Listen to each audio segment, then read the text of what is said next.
The Life Talk Show is about testimonies where you can listen to be inspired, encouraged, uplifted, and entertained. It's the life.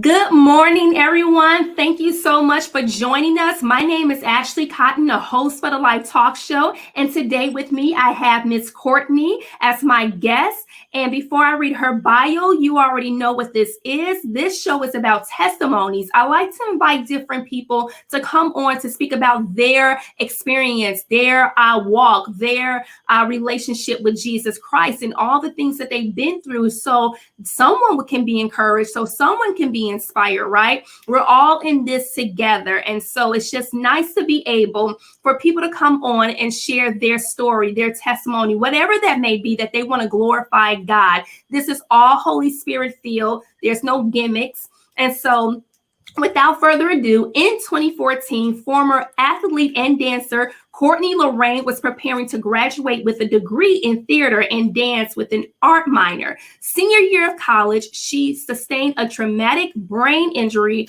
with ataxia tremor on the left side of her body, affecting her coordination and movement. As a result of this, she had to stop school. For 7 years, she has gone through extensive rehab to relearn how to walk and regain her mobility, among other therapies. In Courtney's words, "It's by the grace of God I am still alive." Her faith, supportive friends, and loved ones and her rehab team have kept her going. With her resilient and determined spirit, she never gave up. In recent years, she has accomplished her goals that she set for herself. In 2017, she began interning with Kawani Burton. Am I saying that correctly, Courtney? Kawan Burton Studios as a photographer and creative director's assistant. While working with local and celebrity clients throughout her recovery, she has modeled for clothing lines and has been featured in commercials and films as a creative outlet and be exposed to what she loves. Last year, Courtney accomplished one of the biggest goals she set out to do. She was awarded a scholarship from the Brain Injury Association in Missouri and finished her senior year of college. Now a 2020 graduate with a bachelor's of integrated studies in arts and humanities. Let's welcome Courtney. Thank you so much, Courtney, for coming on to the Life Talk Show. Okay, thank you for having me. Absolutely. So I'm so excited to have you on because you are a walking testimony. You are a miracle. Take us back to take us before the brain injury, just so we can know, how active, how mobile you were, and then when the brain injury happened, and then after that. Yes. So I've always been a very, very active person. I've done tons of sports. I actually wanted to be an Olympian. Like, that's how far in athletics I wanted to go. I wanted to be like the next FloJo or just be on the volleyball team. Yeah. And I played volleyball for about 8.5 years of my life, from middle school to high school. And then I ran track in middle school and high school as well, until I got injured with that. And then I just stuck with volleyball. And so when I graduated from high school, I was just like, I want to do, I still want to do volleyball. So I did try to do that, but the girls are so tall. I'm only 5'3.5", and those girls were like really, really, really, really tall. And I was just like, maybe I should stick with dancing. Yeah. So I just joined, I think it was my freshman year of college. This is when I did that in college.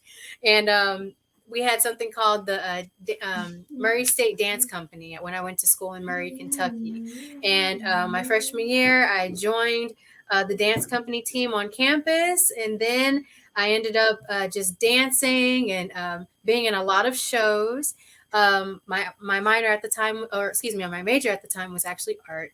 And all throughout, like from freshman to junior year, I was a part of dance company. Junior year, I ended up being co-president Yeah. of dance company, and I have many, many shows, productions that we've done. I also changed my major junior year of college and did theater and dance, and so it's been heavily involved in the arts, heavily involved, in my athletics, and I loved every minute of it. Absolutely. So, Courtney, you're a very active young woman. I mean, you are in college. You pretty much have a clear path of what it is that you want to do, that you aspire to do. And then something dramatic happens to where you suffer a brain injury. What was the cause for that? Or did it just happen all suddenly? Well, I actually ended up transferring my senior year. I would never ever suggest anyone to do this, but I changed my major to theater at this time, and so I ended up going to a new university, which was Southeast Missouri State University. So at this time, I'm there for about a year, really building my portfolio um, with different many different projects. At this time, I did our showcase with Larry Kegwin and Company from New York City. We learned a dance called Caffeinated. It was a company piece from New York City. A dancer, a dancer who was a part of that company, Brandon Courtnee, taught us a 9-minute dance in 3 days. So I had that in my portfolio. I also had tons of my directing work, as well as my dance background. I was still involved, with dancing as well on campus at this time. So I was really involved in just really building my portfolio to do my senior showcase that we were all preparing for. All the seniors were preparing for, and we were, just building our portfolios to go to New York City to audition in front of these casting directors for musical theater, as well as for our acting, just to also gain that experience. And so around, I believe, February of 2014, I was home from school, and this particular day I was really I don't really remember much of what happened that day, other than I was rushing to leave the house. I was also on the phone. And whatever I was looking for, I needed it before I needed to leave the house. Yeah. And so I was on the phone, and whatever I was looking for, it was kind of like, I guess I thought it was in the caddy that was like kind of in between like the open space and then our marble countertop table. I'm like underneath the space and our marble countertop table, crouched down trying to find whatever I was looking for. And I don't remember what I was trying to look for at the time. But I came up, hit my head on the corner of our marble countertop table, and I blacked out for a second. Plus I was on the phone, and I was talking to my grandmother at the time as well, who's a retired nurse. And she heard me. She's like, "What happened?" I was like, "Oh my gosh, I hit my head. I'll call you back." Hung up the phone. My vision came to, and my head was pounding. And my sister saw what happened, and I just told her, I said, "Noelle, just give me some ice. I just need ice." I immediately run to the bathroom, and I took my hair. When I had hair, I had a lot of hair back then, but I took my hair down, and I thought I had a gash in my head. That's how heavy, like how hard and how heavy I hit my head. And so there was no blood or anything, but my head was just hurting so bad. I put ice on it for 5 minutes. Then it went away, and I went on about my day. And then that evening, my sister and I went to church with my grandmother, and we were all in the sanctuary. And I just remember my vision was getting blurred. Like I could see maybe one person, but everything around that person was completely blurry. And my grandmother, she was like, looking at me, and she said, "Courtney, are you okay?" I'm like, "It's just hard for me to concentrate." I said, "I can't, like, it's just hard for me to concentrate." And I thought maybe it was because I was tired or because I was hungry or something Yeah. like that. And so it was over. And she told me to call her once we arrived home. We Mm-hmm. go home, and all of a sudden, the headache came on again. Mm-hmm. And I just wanted to go to sleep because the headache was so unbearable. So I took to a leave, went to sleep. And my mom, who was home, I didn't tell her what happened. I just told her my head was hurting and I needed to go to sleep. Went to Yeah. sleep. Next morning, I think I was falling in and out of consciousness because it was really difficult for me to wake up the next morning for myself. Like, Oh normally I just, when man. I'm up, I'm up. Yeah. And Yeah. my family, my sister, my mom was like, "Courtney, wake up." Like, and then when I was like listening to them, and they were like, "Courtney, I need you to wake up." And it was so hard for me to wake up. And so they asked me like a series of questions. Who am I? What's the president? What year is it? When were you born? And I'm like answering all these questions, but thinking back on it, it was kind of like I was like still sleeping, like in a dream state, but I can hear everything around me. Yeah. And so I just kept saying, "I'm up, I'm up, I'm up." They're like, "Okay, okay, okay." Left me alone. And when I finally got up, um, I decided, well, my sister, I think, was cooking or something in the other room. And so she's like, "Court, get up. It's time to get up." And I was like, "Okay." And so I got up, and all of a sudden I started losing my balance, like on the whole left side of my body. And it Yeah. was hard for me to stand up. And I just started like losing my mobility at that point. And my sister actually had to hold me up, and she thought that it was so weird. She thought I was playing, but I really wasn't playing. And I felt really tired and just falling over. So she sat me down in the chair. She goes, "Here, Courtney, eat this." And so I'm right-handed. She put it in my left hand. And just to do this movement, like to put, the food in my Yeah. mouth, I couldn't do that. Like, it just was like no reception, brain reception, nothing. It was like this. And I was like, "Oh my God." Like, I was thinking to myself, why is my hand not moving? Why can't I do this? And so my sister called my grandmother and my aunt, who are both in the medical field. And she was like, "Something's wrong with Courtney." So they had to, my sister put me on the phone with them. And my Mm-hmm. aunt said, "Courtney, who am I? Courtney, who are you? What's today? What's the president's name? Things like that." And they just told her to keep me moving. And my sister was trying to, help me up and like keep me from falling over. And I was walking our living room. And then all of a sudden, my movement on the left side just stopped. And I had these violent tremors from my leg, from like my foot all the way to like this whole part of my body. Just, I had violent tremors, and I was like falling over. So I had to get admitted to the hospital, and that's where my life completely changed that morning. Okay, Courtney. So, looking back on it now, do you think that you suffered like a concussion? Or was That's it exactly what. more than that? Because I mean, you had to had hit your head when you came up just really hard on impact. Yeah, it was Okay. most definitely it was a brain injury for sure. But what I was eventually diagnosed with, which I'll share, in a bit. When I finally got my diagnosis, it was a traumatic brain injury, which was a concussion. Yeah. And with ataxia tremor from the tremors on the left side of my body, that were completely, I couldn't control it. And I was diagnosed with that. And I can recall so many times where I hit my head and nothing close to that. Like, I remember one time when I was living in California, I slipped and fell in the bathtub. Like, I was taking a shower and my foot slipped, and I mean, I went back like boom.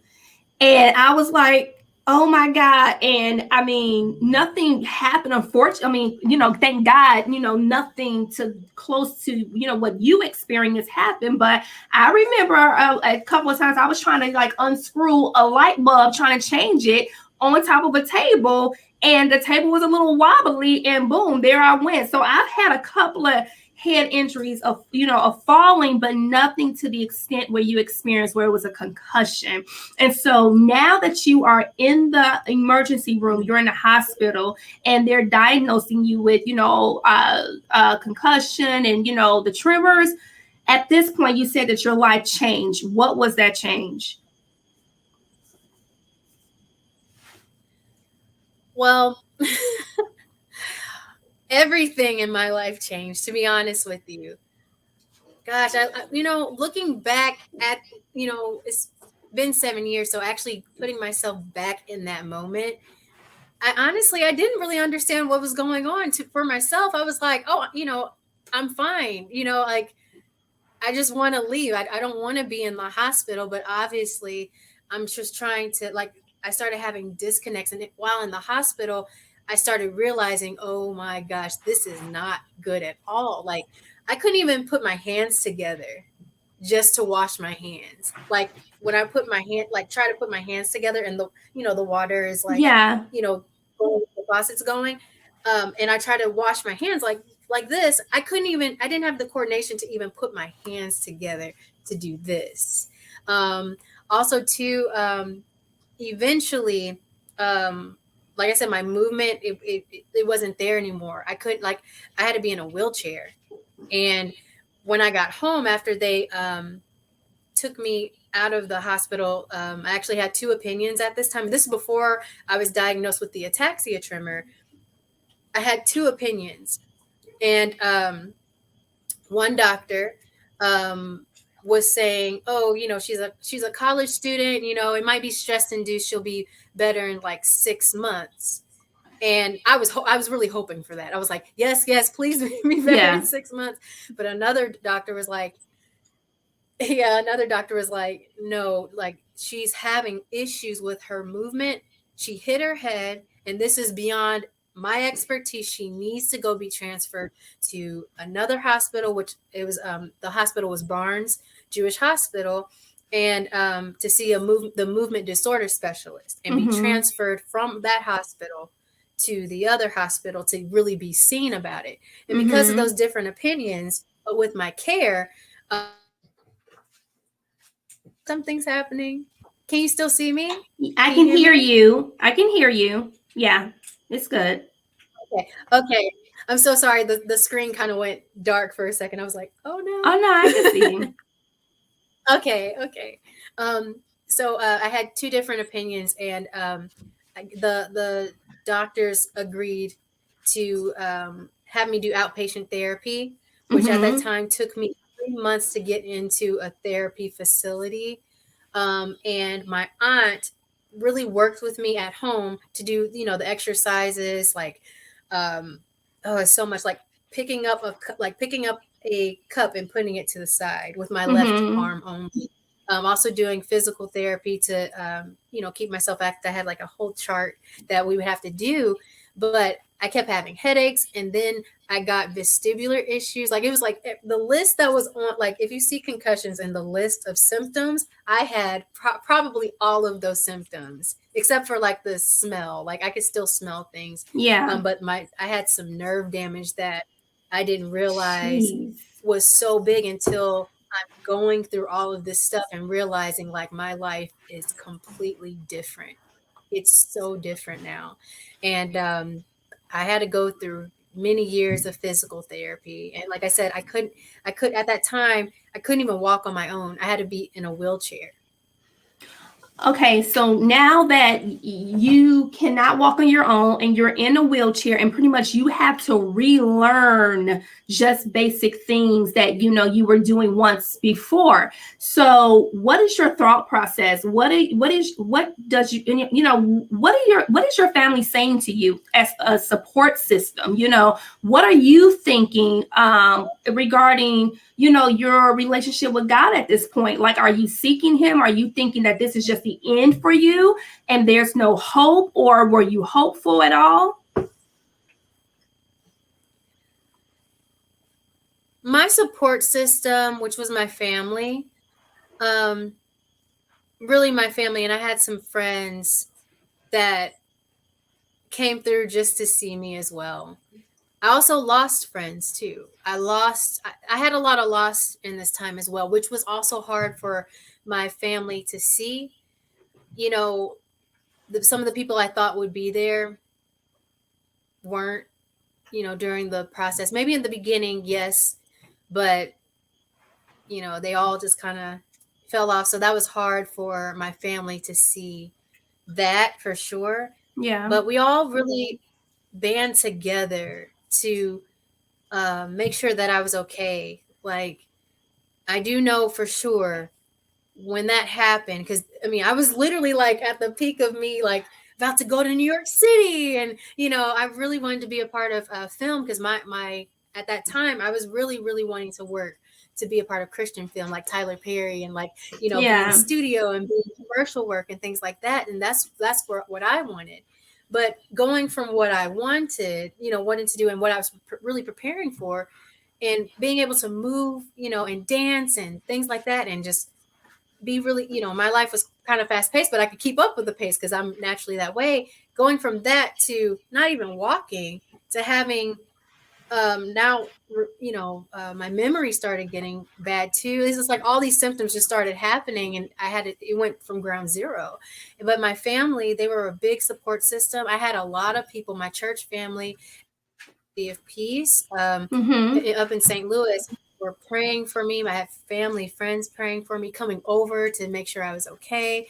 You know, it was that was a big blessing, and so honestly, a lot of my family, I remember them questioning God, like, Lord, why, like, Courtney, like, how, and why, and they didn't understand the reason, and I don't know, like, I remember my mom was crying, and my sister was upset because she was telling me, like, I don't understand why this is happening, and my mom told me that the same thing, and she was crying, and I said, because she was actually my mom, and I'm just going to kind of touch on this a little bit. She was actually kind of beating herself up a little bit because she kept telling me to move that caddy out of the way, like put it somewhere else. And my mom always says, against my better judgment, I should have just moved it. I should have not listened to you and just moved it, and you wouldn't be in this situation. And I just, I don't know, while she was telling me this, because it was really hard for my family to see, just for me to see me in that way, which I Yeah. understand. But for some reason, I don't know what, I know that was nothing but the Holy Spirit. I know that was God just telling me that everything was going to be okay. When I told her this, I said, you know what, Mom? Why not me? I said, maybe God has me going through this for a reason because he knows I can handle it. And I said that to her. She looked at me and she said, you know what, Courtney, you're right. She said, I know that God will not put any of us through anything that we cannot bear. And I Mm-hmm. said, Mom, I said, I know I'm going to be okay. It was like I had a knowing, like Yeah.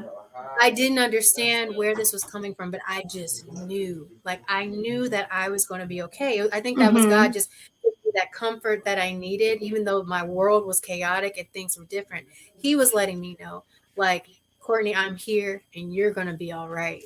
I'm going to see you through this and you're going to be okay. And I just knew it. And so it was really encouraging, I think, also for my family to see that, because it was like, even though like my body was physically weak and Mm-hmm.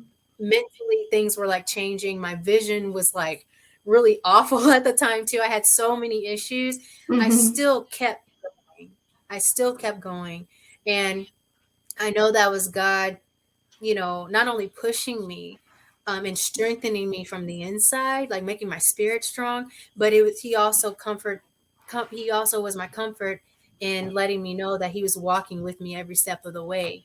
And Mm-hmm. that was the best piece I could ever have, going through something that drastic and that horrible, actually, because it's really difficult. Going through a brain injury like that is very difficult.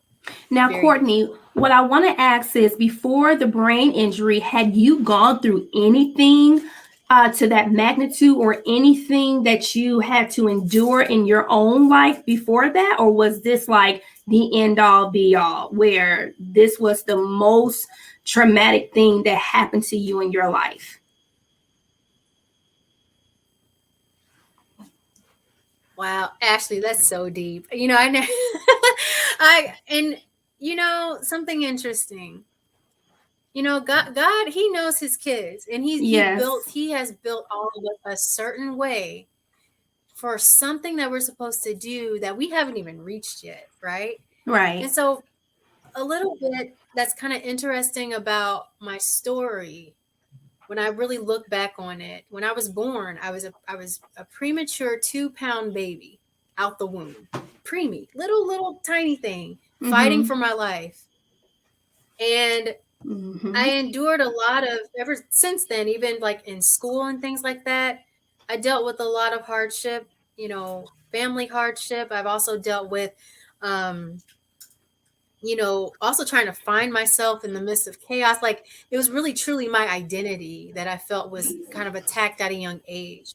And I actually it's so interesting. I spoke with, I think, someone today about how, God has literally made us a certain way, and how just things in life can try to like dim our light, to really who God has called us to be. And it's so, like, I look at that, and I remember, like, I lost my voice a lot at a young age, trying to people please and trying to, mold myself in a way where people would like me better if I was this way, or if, and that was when I was younger. And then slowly I started finding my voice at 13. The first time I ever found my voice, I was 13. I was bullied really young. But I found my voice, and it's like, no, this is who I am. Like, I'm worth something.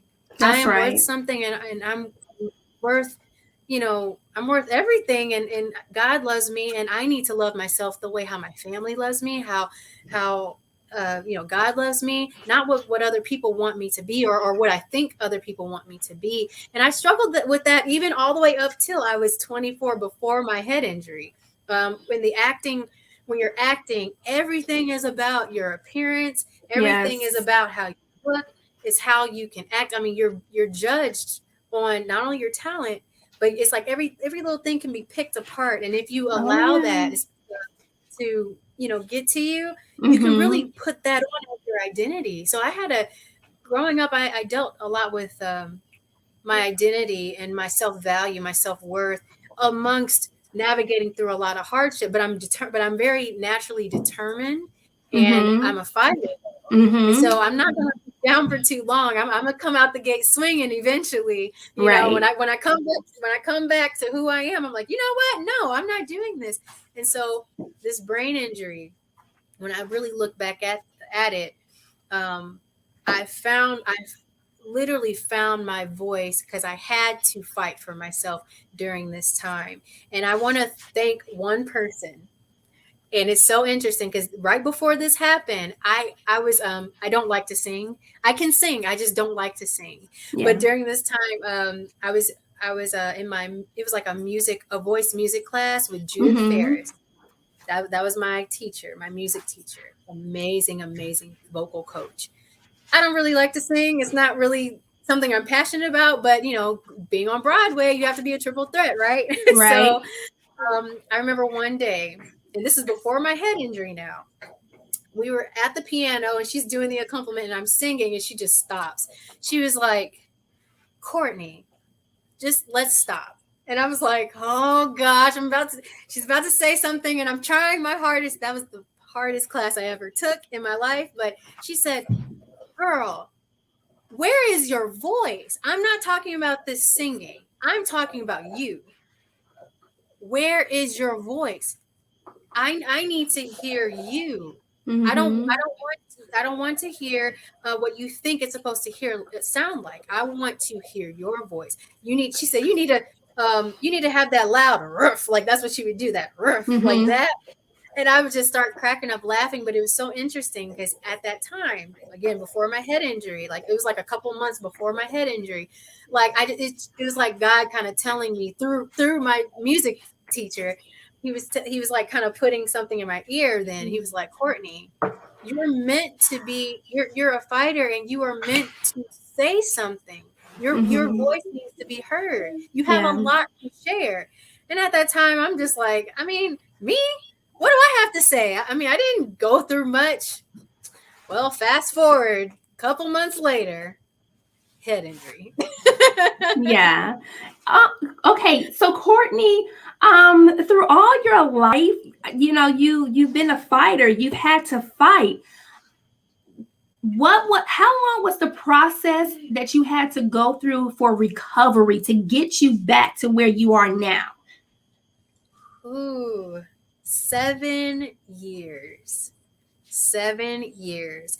And to be honest with you, I literally recorded my entire progress because it also helped me with my memory to remember, just to keep a log of my progress, to also show to my therapist as well and my doctor so that they can see my progression and I can see my progression, Yeah. to be able to, um, practice my stuff. If I was doing something wrong, I could go back to a video because I have Mm-hmm. memory issues. I can go back to that video and replicate that. And Mm-hmm. so the interesting thing about it is that, you know, um, when I look back at the progression, I went from being an athlete, a very active person that loves to be Mm-hmm. outside, running, dancing, anything you can imagine that dealt with athletics, that was me wholeheartedly. I wanted to be the next FloJo. Anything athletics, that was me. Mm-hmm. But going from that to a wheelchair, losing all of my mobility to fight with my body every day, constant headaches, the world was like a funhouse effect, like to all of that. Going from wheelchair, I went from a wheelchair to a walker to a weighted vest.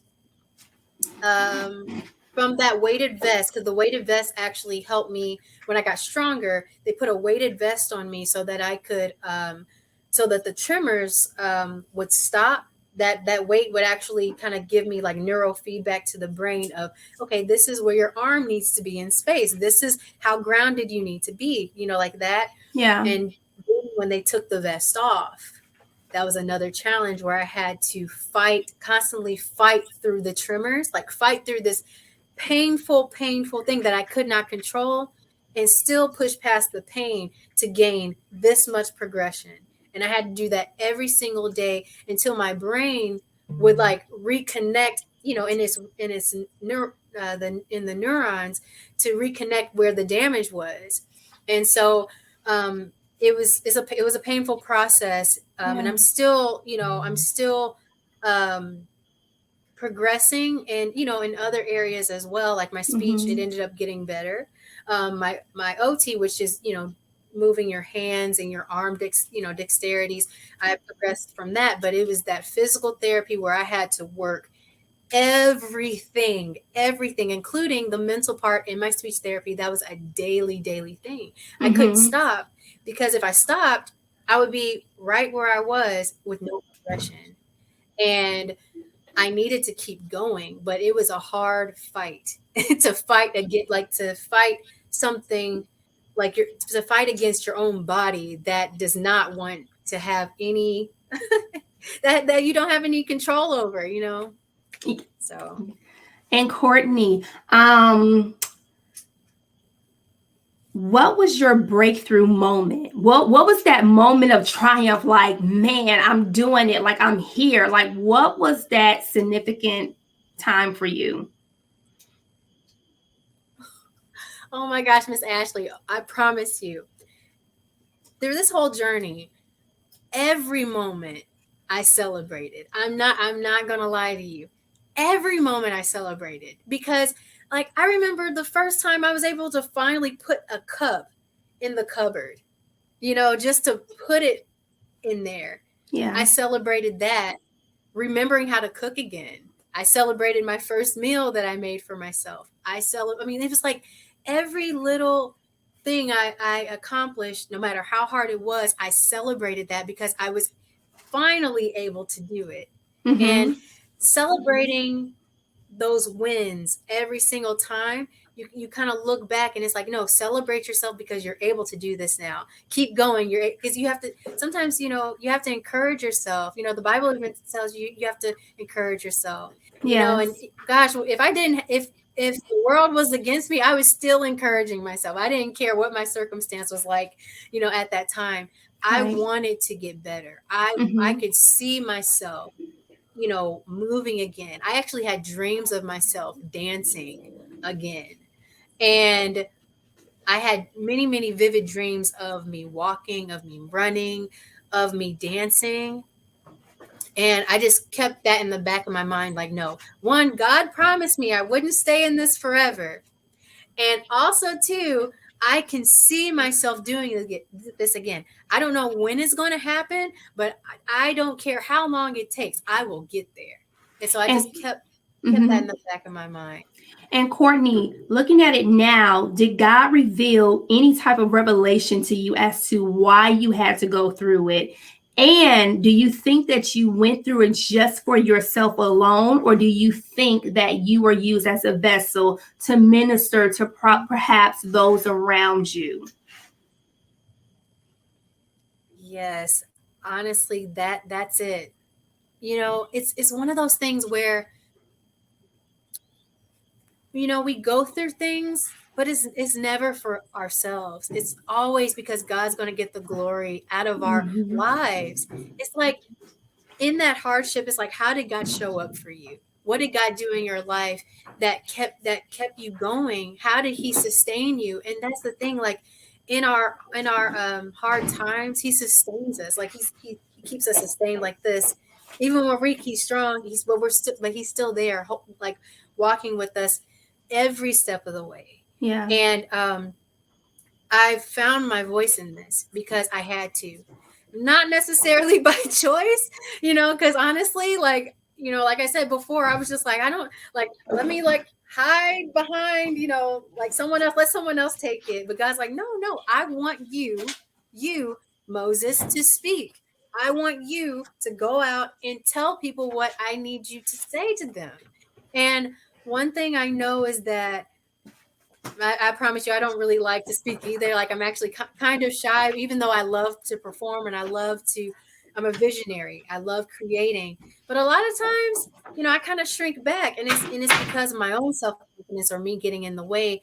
Again, my self identity, thinking I'm not good enough. But God has already given me everything that I need, and He doesn't call the people who are qualified. He calls a lot of us that are unqualified for the job to do the job. And so um, one thing I know, and it's so interesting, I just kind of look back over my life and I just kind of, all the little things that other people have told me from when I was like a teenager is like, you're going to be speaking one day. I'm like, me speak? Ugh.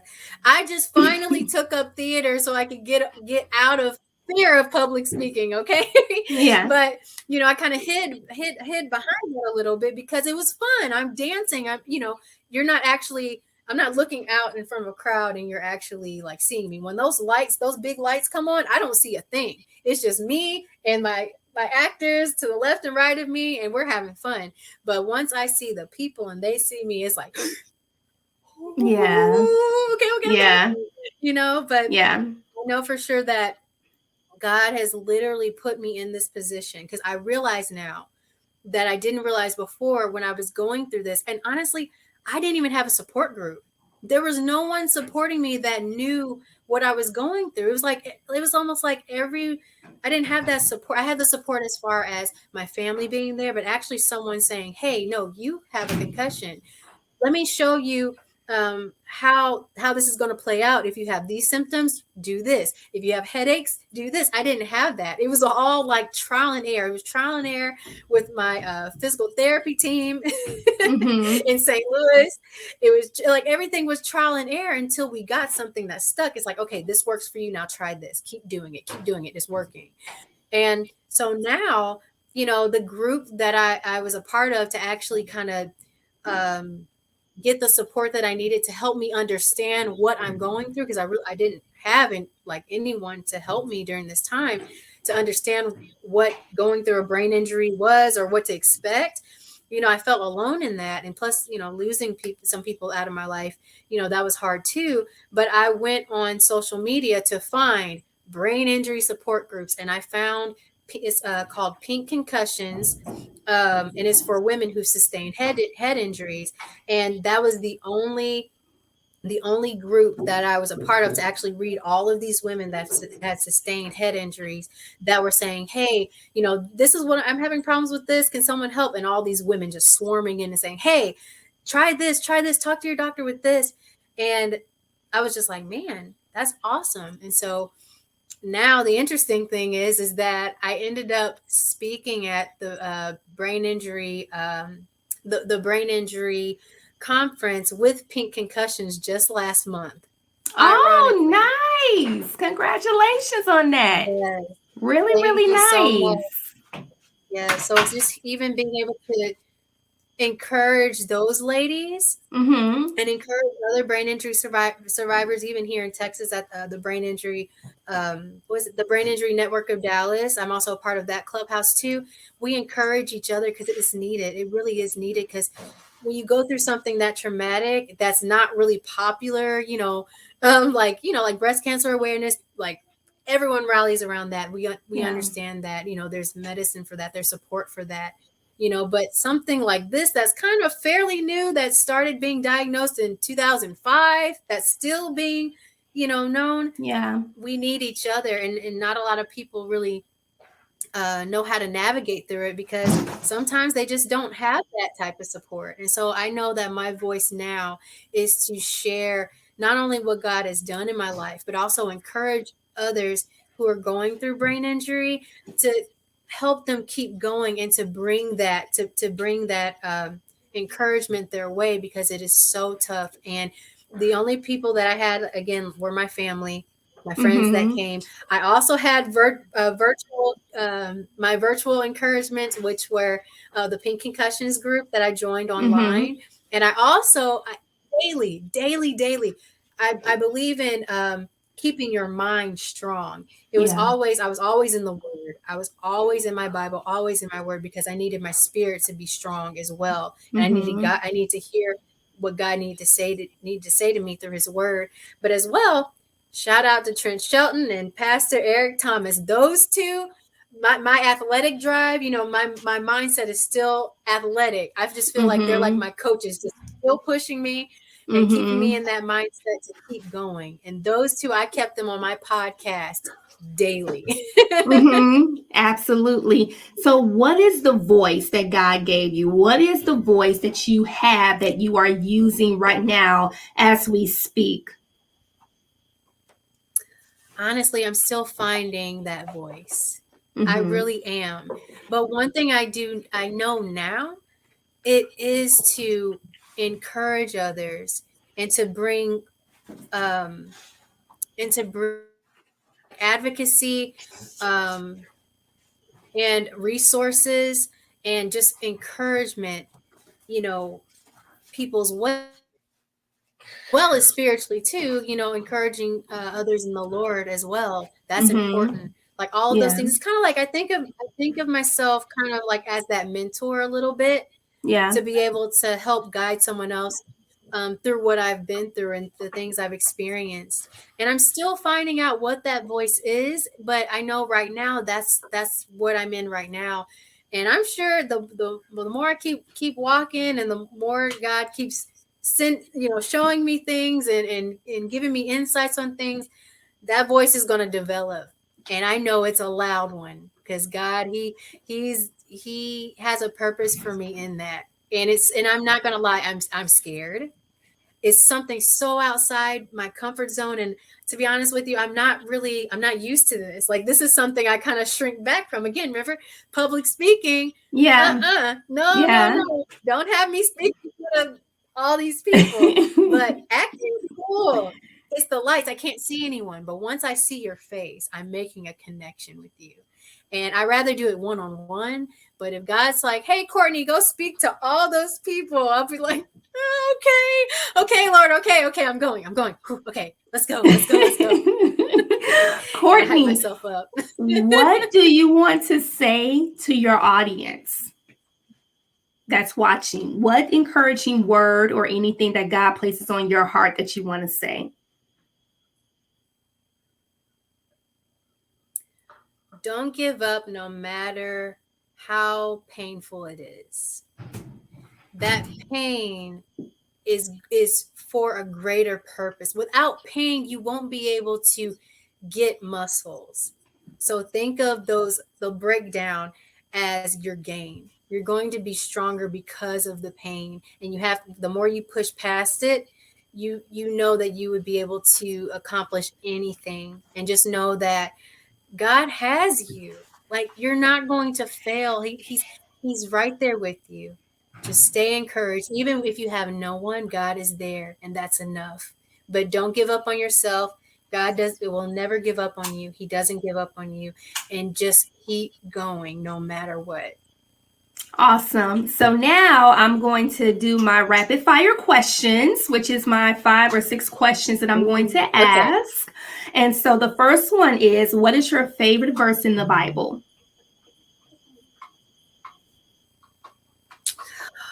Ooh, Joshua 1:9. That is forever my go-to. Be strong and courageous. The whole chapter 1. Mm-hmm.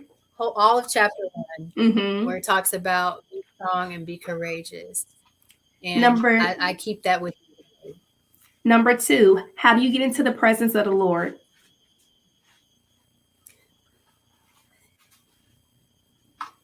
I want to say prayer, but that's not really honest. Honestly, it's through gospel music.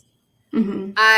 Staying in that presence, and just me being able to just sit in his presence and just hearing the word back to me. It just does something in my spirit where I just get so excited, just being in his presence, or honestly out in nature when I'm walking.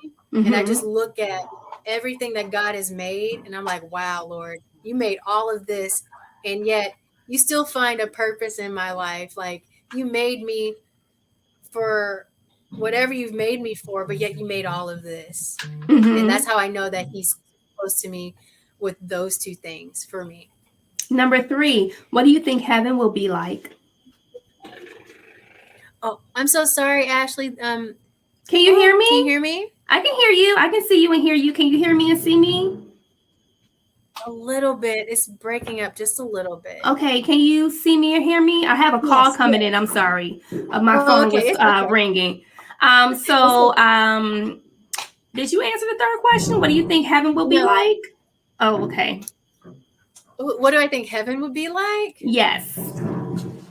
Ooh, I don't know. I have no idea. But for some reason, when I think of heaven, I think of like gold, everything being huge. I think of no pain. Everybody's just like really at peace, like that peace and that joy that we are constantly looking for here on earth. I think it's constantly there. Like, no one's suffering, Yes, we're just absolutely happy to be home. Yep, home. Number 4, who would you like to meet in heaven? It could be from the Old Testament or New Testament. Ooh, now that's a good question. Who would I like to meet in heaven? You know what? I'm going to say this. And this is just the first thing that popped in my mind. I would say Peter, because I have one question for him. I went to Rome when I was like 18, and what I studied in my art history books about, St. Peter being buried under St. Peter's Basilica. I just want to know if that's true.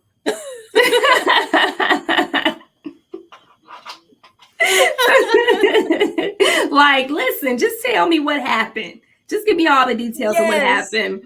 Number 4.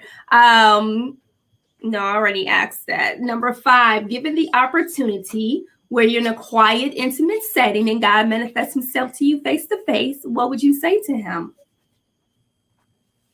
I love you so much. And I would just give him the biggest hug ever. That is so sweet. Like, seriously, like that. You have such a sweet spirit about you, Courtney. Very like innocent, childlike type of spirit. And last question, bonus question, Courtney, for you. Son, I'm sorry, everyone. My son is in the studio with me, and it's just like nonstop with this dude. Seriously. So, excuse me. Last question, Courtney, bonus question. All the things that you endured, all the things that you went through, is it worth having a relationship with God? Because a lot of people who go through trials and tribulations and go through the pain, they say, how could a God do this? How could a God allow this to happen? And they turn and walk away from him. Through all that you've been through and don't know what you're going to go through for the future, is it worth having a relationship with him? Absolutely.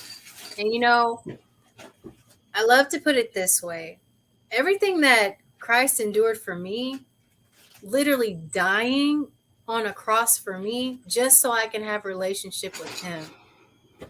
If I'm suffering because Christ is suffering, but I'm gaining so much more out, like past the pain, it's all worth it. It's all worth it. And you know, pain is also not necessarily a bad thing.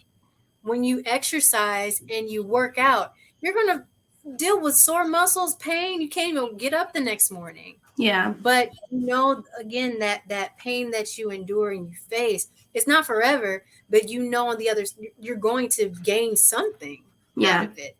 You always get stronger. You always get stronger.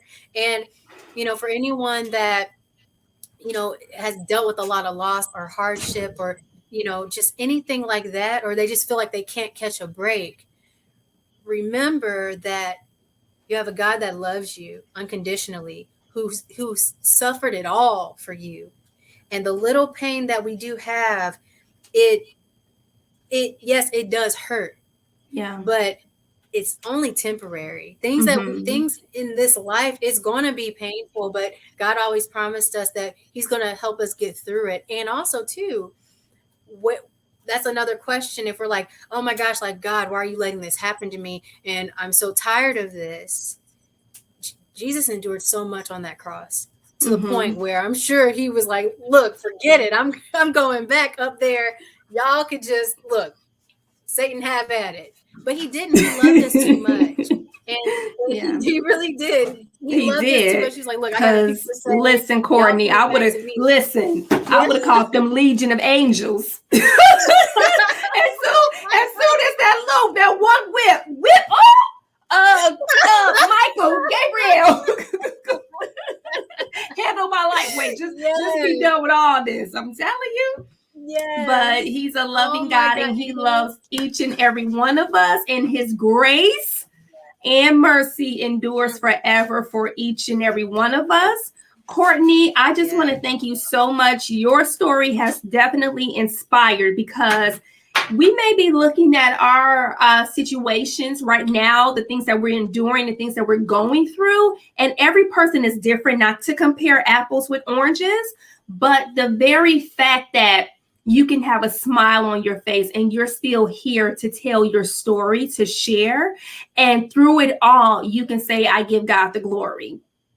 I mean, to the point where, you know, you had to learn over again just the simple things that we take for granted, you know, and seeing how much you have triumphed and God keeping his promise to you. That speaks a lot, because a lot of people are waiting for a promise, whatever that may be, but God kept his promise and even encouraged you along the way to give you dreams, to give you vision, so you can stay the course, so you don't grow weary while doing good.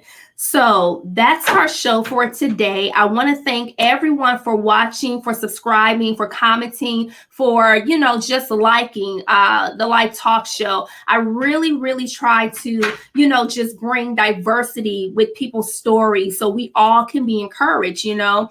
Revelation 12:11, we overcame him by the blood of the Lamb, by the word of our testimony. What is your testimony? I would love to hear it. You can always email me. You can always share it. So, Courtney, thank you so much for joining me this morning. You have a wonderful day, and I will see you guys next week with a brand new testimony with a new guest. Take care. God bless.